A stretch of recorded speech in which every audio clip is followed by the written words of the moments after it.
guys yung cross ng Mount Samat, ano? Ayan, oh. So Mount Samat yan. So sana kita dito sa video natin, ano?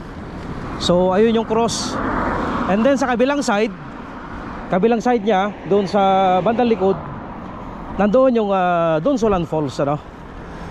So pinakamalapit na falls, bikeable siya at wala na siyang hiking. So ayan, puntahan na natin at kung ano ba ang meron sa Dunsolan Falls. Alright, it's gonna be alright. Yeah, yeah, yeah.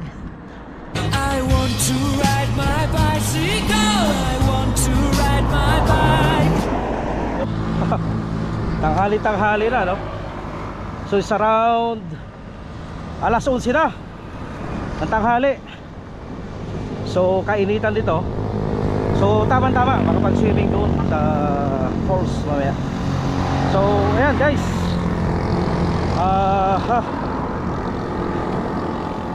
let's go. I want to ride my bicycle, I want to ride my bike.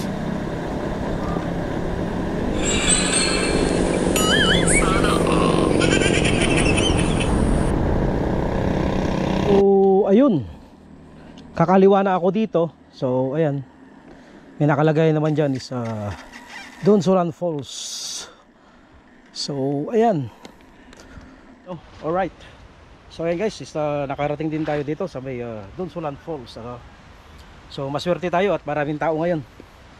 Kadalasan pag pumupunta ako dito is so ayan, ito yung pasukan niya. Ito lang naman yung paradahan niyan dito sa labas. Ayan, oh.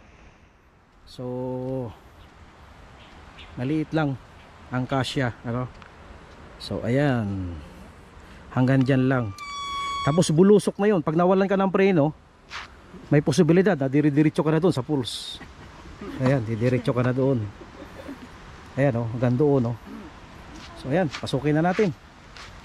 Picture muna natin sila kuya. Kaway-kaway po dyan. Ayan. Sana all bikers. So ayan, taga dito lang po kayo? Opo, sa Pantigan. So ayan guys, at papasok na tayo, ano? Ang entrance fee nito ay ayan, titignan natin. Entrance fee 50, table rental 50, open 8 to 5, ano, 8 AM to 5 ng hapon. So ayan, pasok na ako. Alright, so ayan guys, ano, uy, dahan-dahan lang, gusto na mauna ng bike ko. Relax buddy, darating din tayo dyan. So ayan, so ayan yung falls, oh. Oh, lakas yata ng tubig ngayon. So ayan, ito nga palang Dunsolan Falls, nasasakop ng Pilar, Bataan. Liang, Pilar, Bataan.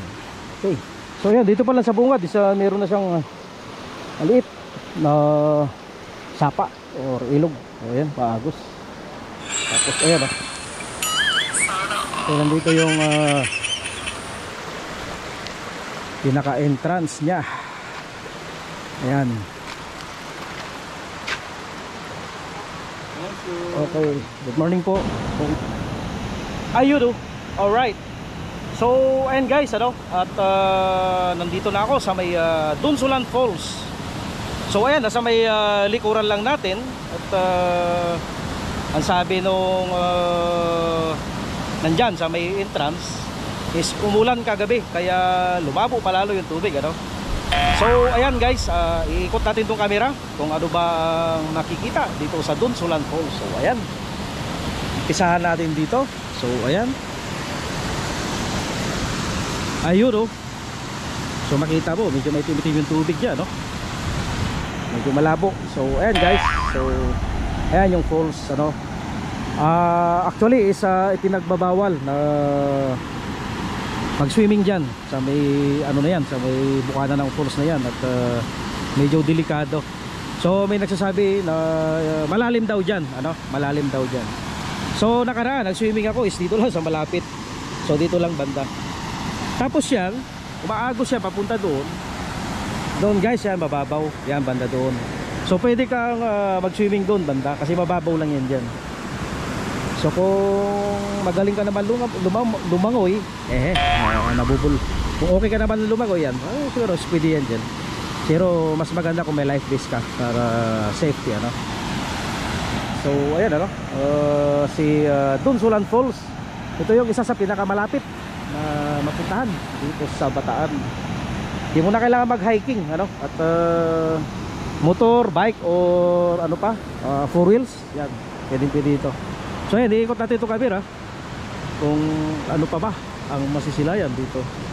So mayroong family dito, nandoon sila, nagpicnic sila. So ayan, so katapos lang din yata nila mag-swimming, ano. So ayan, so explore pa natin kung ano pa ba meron dito sa may Dunsulan Falls. Okay.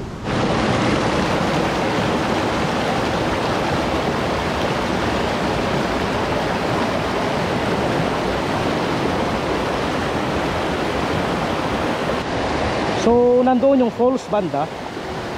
So and then dito yung pinakailog niya. So dito pwede ka maligo dyan, mababaw. Tapos ayan. Tapos dito parang meron siyang lagoon dito. So ayan, okay rin mag-swimming dyan. Then yan, batuhan na yan, papunta na yan dun. And then itong gilid dito guys, yung bundok na yan, Mount Samat yan, ano?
Yung dito sa falls guys, ano, titignan natin, tuturo natin kung saan yung mga part na malalim.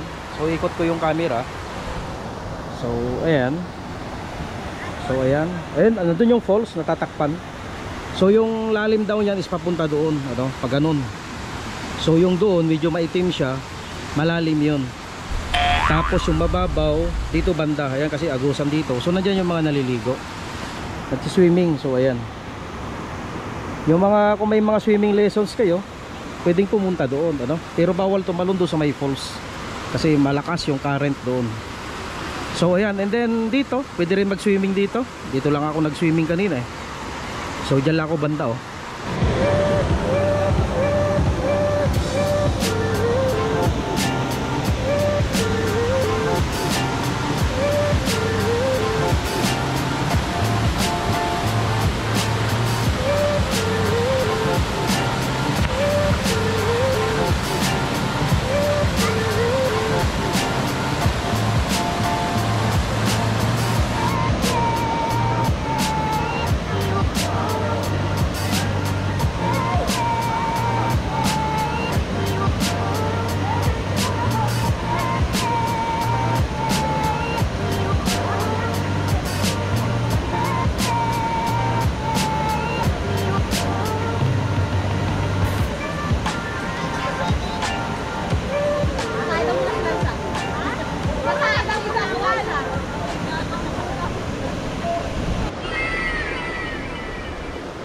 So dito banda guys is malalim. Yan, 7 feet, ano. So yan, pwede rin dito mag swimming. Medyo malabo at umulan kagabi. So ayan, sa yung ilog nya, then nandun yung falls. So ayan guys, nandyan lang yung ilog, river. So dito pwede ditong actually is mag-picnic ka, no? Yung iba dito nagla-lunch. So yung mga table dito is 20 pesos lang. So tignan natin yung mga table na yan na sinasabi. So ayan. So iikot na naman ulit natin tong camera. So ayan. So ayan, may mga okupado doon banda. And ayan. Andito parang gubat siya. Nature. Ayan oh. Oh. Ayan. So malilim na to, ano? And then hindi nga lang doon banda yung falls, nandoon siya.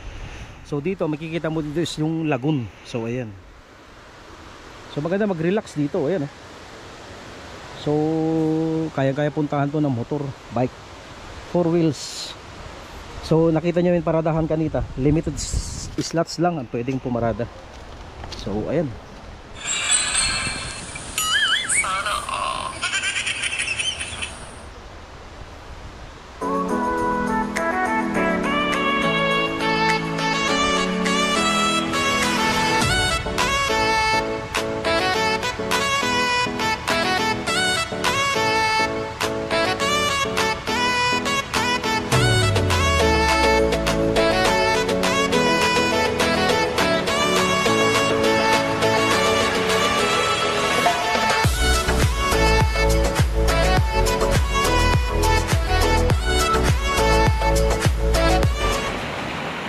So ayun oh.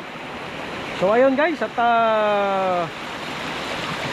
siguro is naikutan na natin lahat itong Dunsulan Falls, ano, dito sa Pilar, Bataan.